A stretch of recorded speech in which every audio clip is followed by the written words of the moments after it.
할렐루야. 우리 성경 말씀 보겠습니다. 고린도전서 1장입니다. 고린도전서 1장 17, 18절 그리고 24절입니다. 고린도전서 1장 17, 18 그리고 24절입니다. 함께 읽도록 하겠습니다. 그리스도께서 나를 보내심은 세례를 베풀게 하려 하심이 아니요 오직 복음을 전하게 하려 하심이로되 말의 지혜로 하지 아니함은 그리스도의 십자가가 헛되지 않게 하려 함이라. 십자가의 도가 멸망하는 자들에게는 미련한 것이요 구원을 받는 우리에게는 하나님의 능력이라. 24절 오직 부르심을 받은 자들에게는 유대인이나 헬라인이나 그리스도는 하나님의 능력이요 하나님의 지혜니라. 아멘.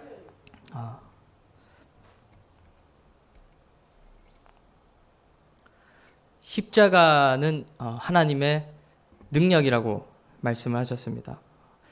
1장 17절 말씀이 그 17절 후반절에 말의 지혜로 하지 아니함은 그리스도의 십자가가 헛되지 않게 하려 함이라.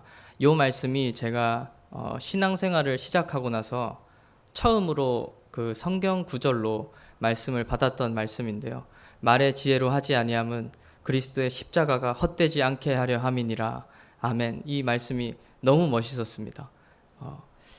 사도 바울은 지혜와 지식이 충만하고 또 말로도 설득할 수 있었다. 뭐 이런 말이지 않습니까? 내가 말로도 너희에게 복음을 증거하고 십자가를 설명하고 너희를 믿게 만들 만한 능력과 지식도 있지만 나는 그렇게 하지 않는다. 나는 그리스도의 십자가가 헛되지 않게 하기 위하여서 내 지혜로 하지 않겠다. 이 말씀이 정말 너무 멋있었던 것 같습니다. 그래서 저도 하면서 이 말씀을 지금까지 한 4년, 5년 지났는데 계속 붙들려고 힘쓰고 있는 것 같아요. 저는 말의 지혜로 해서 말해를 빼고 제멋대로 빼면 안 되지만 지혜로 하지 아니함은 그리스도의 십자가가 헛되지 않게 하렴이라. 그리스도의 십자가만을 위해서 살고자 하는 그런 마음에서 시작한 신앙생활이었는데 하려고 하다 보니까 막상 잘 되지 않습니다. 바울의 고백처럼 잘 되지 않는 제 모습이 있는데 십자가의 도가 18절에 보면 십자가의 도가 멸망하는 자들에게는 미련한 것이요 구원을 받는 우리에게는 하나님의 능력이라. 우리는 하나님께 구원을 받은 자들인데 여러분들에게 십자가의 도는 어떤 능력이 있습니까? 여러분들이 살아가시면서 오늘 아침부터 어제 또 지난 몇십 년 동안 예수님을 믿고 나서 십자가의 능력이 여러분들에게는 어떤 능력이었는지 궁금합니다. 근데 십자가의 능력이라고 했을 때 제가 생각한 것은 십자가를 예수님께서 지셨다는 그 팩트, 그것보다 저한테 중요하게 다가온 것은 예수님께서 우리를 위해 십자가를 지셨다는 것, 그리고 우리를 위해 십자가를 지신 이유가 우리를 사랑해서 우리를 위해 십자가 지셨다는 것, 그리고 또 하나가 있었는데 여기 앞에 오니까 기억이 안 나네요. 하나님의 능력, 하나님의 지혜. 제가 십자가를 다시 한번 말씀을 드리면 하나님의 능력이라고 했을 때 우리를 사랑하셔서 지신 십자가, 저한테는 그게 다가옵니다. 그게 능력이 된다. 그리고 또 한 가지 단어가 생각나는 것은 주의 인자하심이 십자가 속에 들어있다. 저는 그렇게 생각합니다. 예수님께서 지신 십자가는 2000년 전 단지 그 시대의 한 사건으로 끝난 것이 아니라 영원 전부터 영원까지 모든 시공간에 그 영향이 유효한 것입니다. 예수님의 십자가 속에는 예수님의 우리를 향한 영원한 사랑이 담겨 있고 그리고 우리를 향한 영원한 자비하심이 담겨 있습니다. 저는 그것이 십자가의 능력이라고 봅니다. 그저 예수께서 우리를 위해 죽으셨다 그런 팩트를 넘어서 그 안에 하나님의 사랑과 하나님의 인자하심과 하나님의 자비가 우리에게 능력이 된다는 것이죠. 능력을 네이버에 검색해 봤어요. 근데 힘이 있다 이런 표현이더라고요. 우리가 하루를 살아가는 힘, 그리고 죄와 싸워 이길 수 있는 힘, 그리고 넘어졌을 때 일어날 수 있는 힘, 그 능력이 바로 십자가에 있는 것입니다. 24절에 보면 오직 부르심을 받은 자들에게는 이라고 말씀이 시작합니다. 하나님께서 부르신 자들이겠죠. 하나님께서 부르신 자들에게는 십자가가, 그리스도가 하나님의 능력이요 하나님의 지혜라 이렇게 말씀을 하고 계십니다. 근데 하나님께서 우리가 누구를 부르셨는지 성경을 통해 한번 확인해 볼 필요가 있다는 생각이 듭니다. 누가복음 5장 32절에 누가복음 5장 32절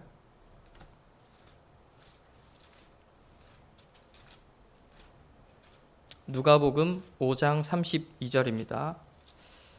함께 읽겠습니다. 시작.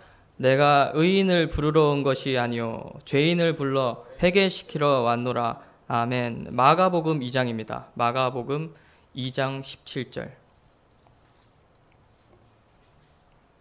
마가복음 2장 17절. 예수께서 들으시고 그들에게 이르시되 건강한 자에게는 의사가 쓸데없고 병든 자에게라야 쓸데있으니라.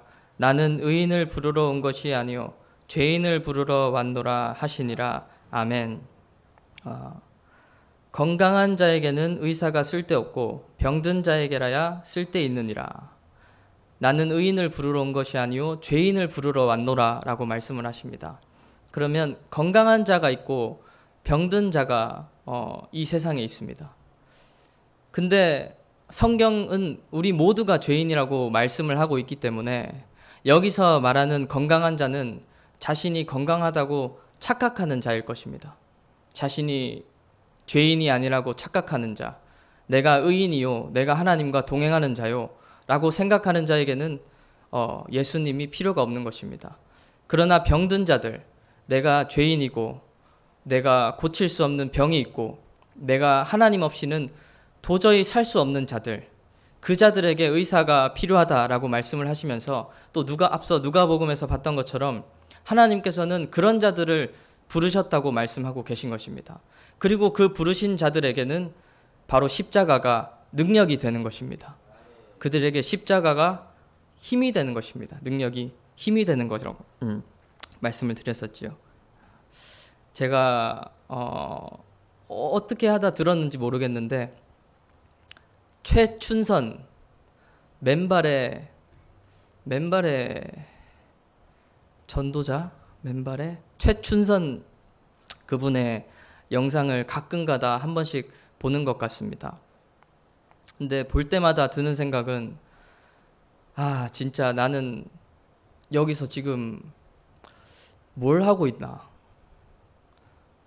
그런 생각이 듭니다. 성경 읽고 말씀 보고 예배드리고 신앙생활하는 모양은 있지만 이분 다들 아시죠? 최춘선 이분 영상을 우리 교회에서도 봤던 걸로 기억하는데 이분을 영상을 통해서 짧은 영상이지만 9분짜리 영상을 보고 또 30분짜리 영상이 있는데 그런 걸 보면 도대체 나는 뭘 하고 있나? 내가 하나님을 위해 진짜 내가 내 것을 내려놓고 하는 게 뭐지? 라는 생각이 드는 그러한 분이라고 저에게는 다가옵니다. 최춘선이라는 그 분이. 근데 그분께서 처음 영상 시작할 때 하시는 그 마디가 뭐냐면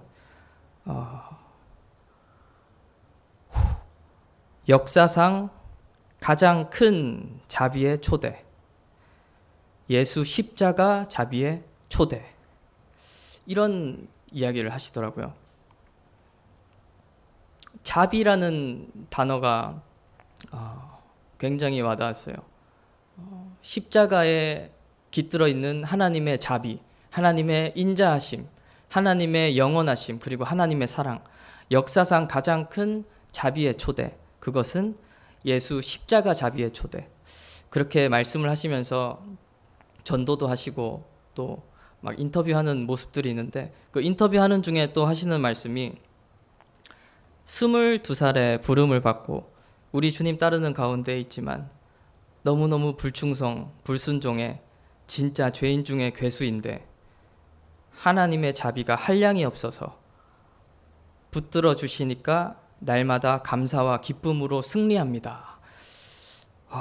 이런 고백을 하시더라고요. 도대체 우리가 봤을 때는 무슨 죄인인가 하시는 게 밥 먹고 전도밖에 없으실 텐데 무슨 불순종, 불충성하시고 무슨 죄인 중에 괴수일까, 이런 생각을 한번 해보게 되는 것 같습니다. 근데 그분이 하나님께서 동행해 주시고 날마다 감사의 고백을 하고 찬양을 하며 복음을 전할 수 있었던 것은 그 사람이 죄인 중에 괴수였기 때문입니다. 객관적으로 죄인이라는 의미가 아니라 그분 자신이 자신을 낮추고 하나님 앞에서 죄인이 되어서, 앞서 말씀을 통해 봤지 않습니까? 하나님께서 부르시는 자들은 죄인이라고, 의인을 부르는 것이 아니고 건강한 자를 부르는 것이 아니고 병든 자를 부른다 말씀하셨는데, 저는 그 병든 자, 죄인이라는 의미가 이분의 고백 속에 있다고 생각합니다. 복음을 전하면서 매일을 살아가지만 진짜 너무 불충성, 불순종해 진짜 죄인 중에 괴수인데 하나님의 자비가 한량이 없어서 붙들어 주시니까 날마다 감사와 기쁨으로 승리합니다 라고 하셨습니다. 하나님께서는 오늘도 죄인과 동행하십니다. 절대로 내가 하나님의 말씀을 읽고 기도를 몇 시간 해서 하나님께서는 나를 동행해 주실 것이야, 나는 하나님의 은혜를 믿고 하나님은 잘 믿으니까 하나님께서 나와 함께 해주시고 나를 불러주실 것이야, 이런 것이 아니라 오늘도 하나님 앞에 내 죄를 고백하는 자들, 그리고 나의 연약함을 고백하면서 하나님 고쳐주세요, 하나님 내 죄를 씻어주세요 라고 말하는 그 자들과 하나님께서 동행하신다는 사실입니다. 이 사실이 하나님의 지혜인 줄로 믿습니다. 굉장히 놀라운 지혜이고, 우리 입장에서는 십자가의 도가 얼마나 미련한 것인지 모릅니다. 남을 위해서 죽는 것, 그리고 저 사람을 사랑해서 내가 죽는 것, 그게 십자가의 도지 않습니까? 십자가의 사랑. 그런데 그것이 우리들에게는 정말 미련한 것이 될 수가 있는데, 하나님께서 부르신 자들, 죄인들에게는, 내 죄를 가지고 하나님께 나아가는 그 자들에게는 그 십자가의 도가 능력이 된다는 것입니다. 하루하루 살아갈 수 있도록, 또 날마다 일어날 수 있도록 하는 십자가의 능력, 정말 감사합니다. 출애굽기 한번 보겠습니다. 출애굽기 24장입니다. 출애굽기 24장. 출애굽기 24장에서는 시내산, 배경이 시내산입니다. 그 시내산에서 언약을 이렇게 하나님께서 체결해 주시는데, 24장 6절에서 8절을 보면 피를 가지고 뿌리죠. 그리고 언약서를 가져다가 백성에게 낭독하여 듣게 하니 백성들이 그럽니다. 우리가 모든 말씀을 준행하리이다. 그리고 모세가 그 피를 백성에게 뿌리고 이 모든 말씀에 대하여 너희와 세우신 언약의 피니라 하면서 하나님과 이스라엘 백성들의 이 언약 체결식이 진행되는 그 순간이 24장 6절부터 8절에 있는 그 장면입니다.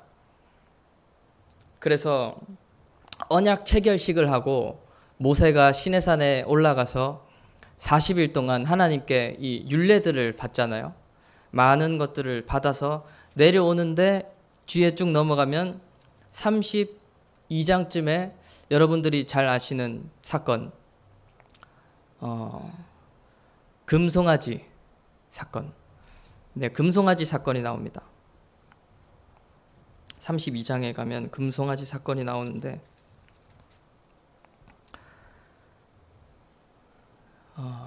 분명히 언약 체결이 되었고 백성들이 그랬습니다. 네, 하나님, 제가 모든 말씀을 듣고 준행하리이다, 이렇게 고백을 합니다. 근데 모세가 40일 있다가 내려오니까 우상을 만들고 바로 하나님을 이렇게 떠나버리고 등 돌리고 우상과 함께 잔치를 하고 그런 모양들이 있습니다. 그러면 그 모든 말씀을 준행하리이다 하면서 했던 언약은 당연히 파기가 되어야 되는 것이 맞지요. 하나님과 이스라엘 백성 간에 세운 그 관계가 피를 통해서, 피를 뿌리는 그것을 통해서 맺어졌는데 백성들이 그거를 버렸지 않습니까? 하나님의 말씀을 버리고 십계명을 저버리고 우상을 만들었으니 이 언약은 파기 되는데 34장에 가면 34장 10절 위에 보면 소제목이 34장 10절 위에 소제목이 다시 언약을 세우시다 이렇게 하십니다. 그 위에 6절을 보면 5절 마지막에 하나님께서 하나님의 이름을 선포하십니다. 5절 마지막에 34장 5절입니다. 여호와의 이름을 선포하실세.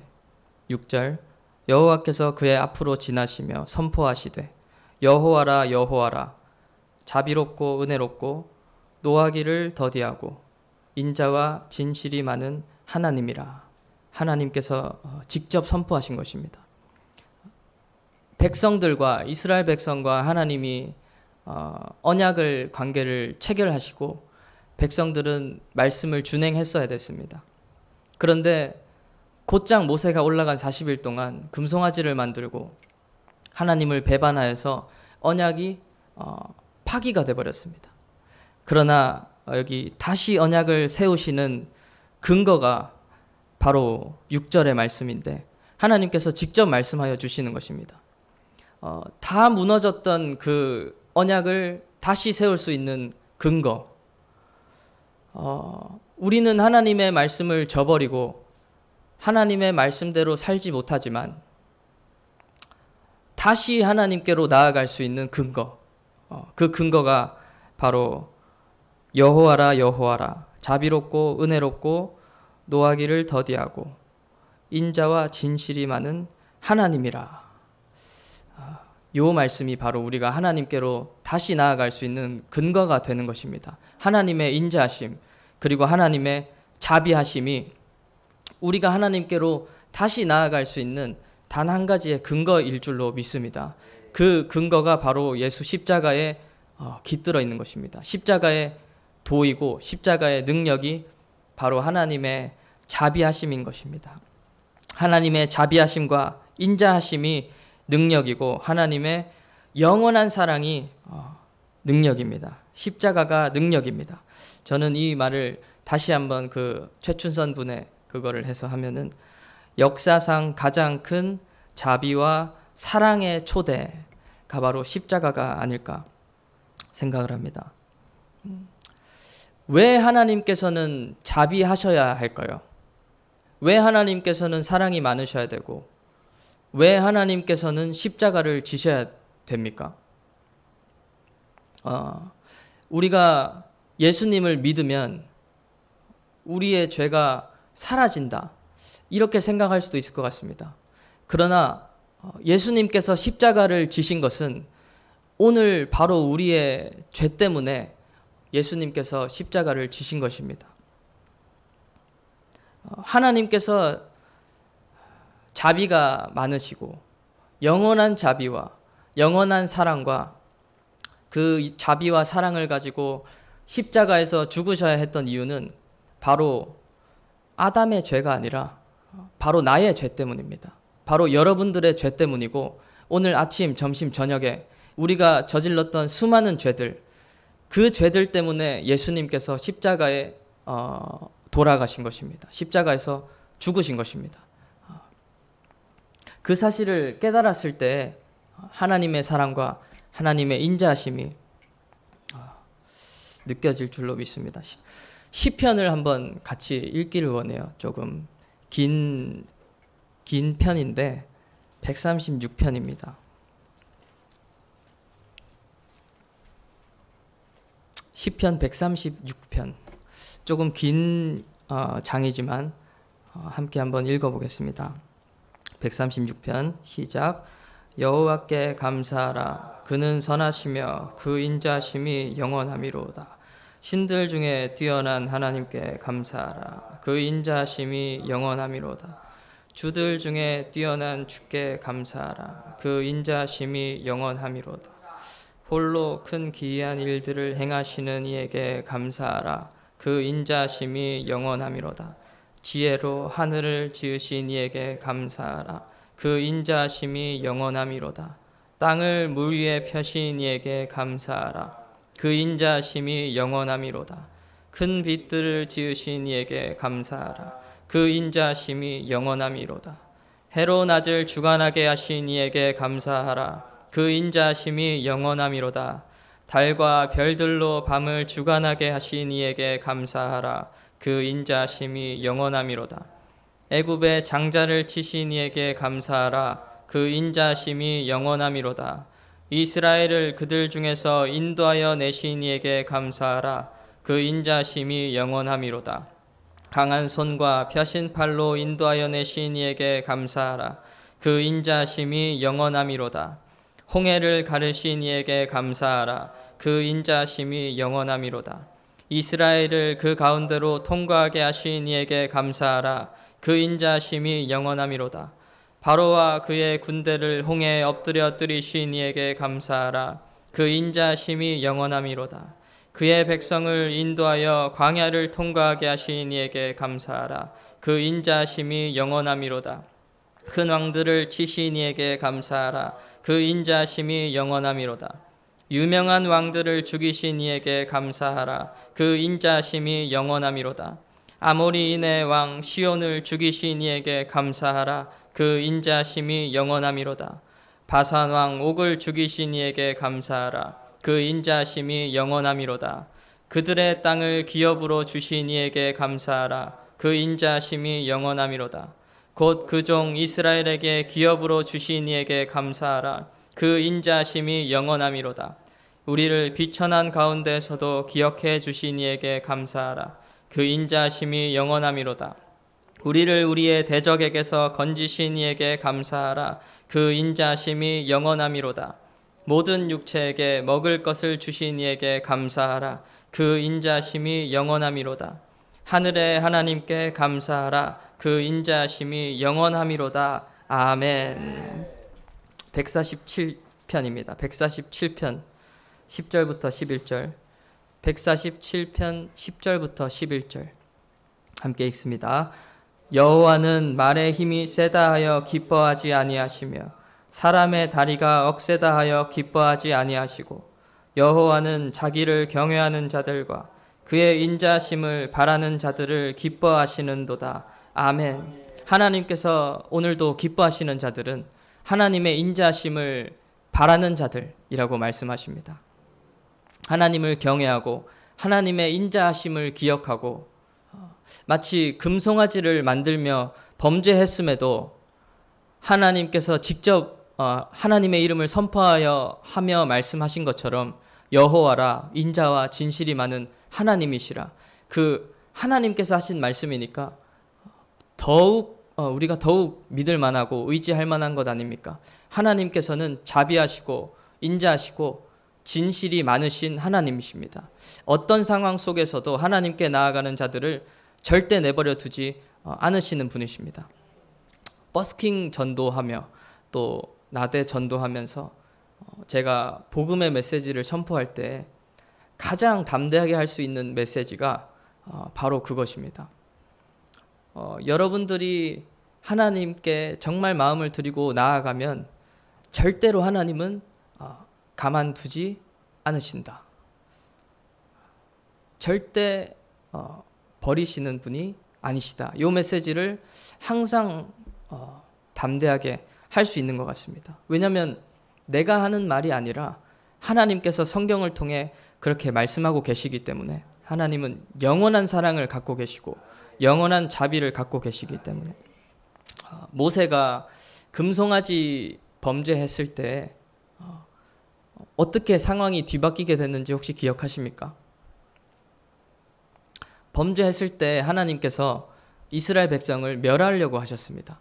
완전히 멸하려고 하셨는데 모세가 하나님께 이렇게 대듭니다. 야곱의 하나님이요, 하나님께서 인도해내신 백성이 죽였다고 그렇게 하면 어떻게 하려고 그러시면서 하나님의 인자하심을 하나님께 드림입니다. 모세가 하나님 인자하신 분이지 않습니까? 하나님 말씀을 지키시는 분이지 않습니까? 하나님께서 영원한 사랑을 갖고 계신 분이지 않습니까? 하나님께서 내가 오늘 어제 저번에 지은 죄들 다 사하실 수 있는 분이지 않으십니까? 이 이스라엘이 금송아지 만든 것도 안 죽이실 수 있는 분이지 않으십니까?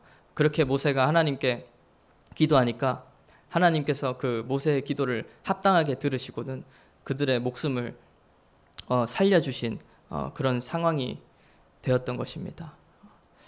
우리가 어떤 상황 속에서도 의지할 수 있는 것, 그것은 바로 십자가입니다. 십자가의 도입니다. 우리가 본문을 읽었던 것처럼 고린도 1장 18절 십자가의 도가 구원받은 우리에게는 하나님의 능력이라.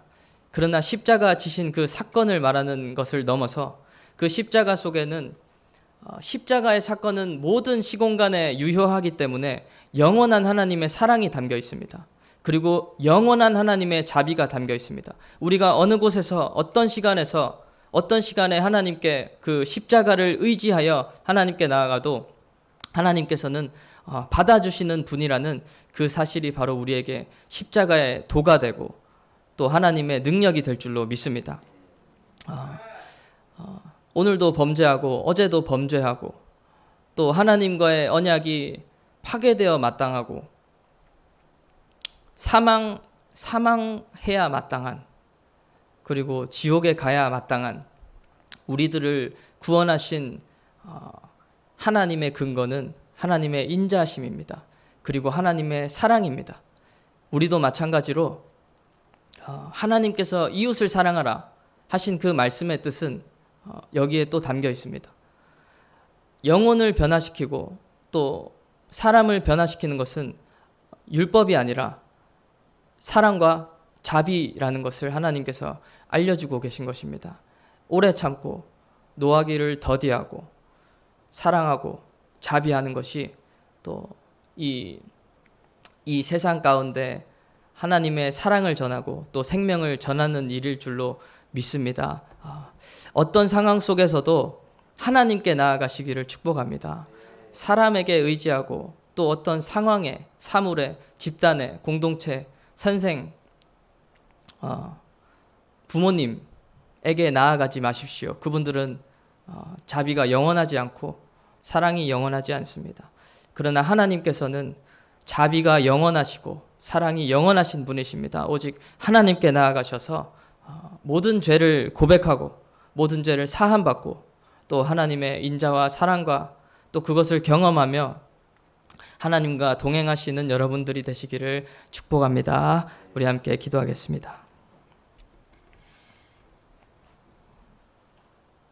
하나님 아버지, 우리가 살면서 많은 예배를 드렸고 또 오늘도 주님께 예배를 드리고 하나님의 말씀을 묵상하고 하나님께 찬양을 올려드립니다. 하나님 아버지, 오늘 하나님의 자비하심, 인자하심, 그리고 영원한 사랑에 대하여서 다시 한번 또 고백하고 다시 한번 하나님께 나아갑니다. 하나님, 내 모든 힘든 상황들 가운데에서 오직 하나님께서 나를 붙들어 주시니 감사합니다. 하나님만이 나의 피난처가 되시고 하나님만이 영원한 인자함을 갖고 계시고 영원히 자비하신 분이시고 영원한 사랑을 우리에게 주실 수 있는 분이시니 오직 하나님과 동행하기를 원합니다. 하나님, 내 모든 약한 것들, 내 모든 더러운 것들 하나님 앞에 고백하며 나아갑니다. 주님, 나를 지켜주시옵소서. 주님의 인자와 자비와 사랑으로 다시 한번 나를 붙들어 주시옵소서. 우리 함께 예수 부르시고 기도하겠습니다.